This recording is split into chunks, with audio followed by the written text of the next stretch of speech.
আমরা এই আমেরিকান ট্যারিফের সুবিধা কাজে লাগায় বাংলাদেশের ইকোনমিকে চাঙ্গা করে দিতে পারি। বাংলাদেশ কাঁচামাল আমদানিতে এবং সব ধরনের রপ্তানিতে ট্যারিফ শূন্য করে দেবে, একদম শূন্য, জিরো ট্যারিফ। এর ফলে কি হবে? স্থানীয় উৎপাদন শিল্প শক্তিশালী হবে, কারণ কাঁচামাল সস্তায় আমদানি করা গেলে উৎপাদন খরচ কমবে।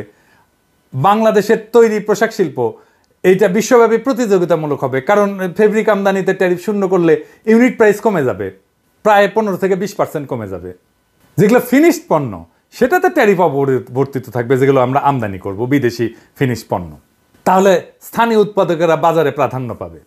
রপ্তানিতে যদি শূন্য ট্যারিফ করি, ট্যাক্স শূন্য করে দিই, তাহলে উৎপাদন খরচ কমার পাশাপাশি রপ্তানি আয় বাড়বে।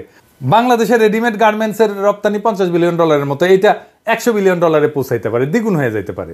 আমরা অন্য পণ্যের রপ্তানিও বাড়াইতে পারি, যেমন ফার্মাসিউটিক্যালস, চামড়ার পণ্য, আইটি সার্ভিস, নতুন খাতের বিকাশ ঘটবে এবং বিদেশি বিনিয়োগ আকর্ষিত হবে, কারণ সস্তা কাঁচামাল, কোনো ট্যাক্স নাই, অর্থাৎ সস্তা শ্রম তো আছেই।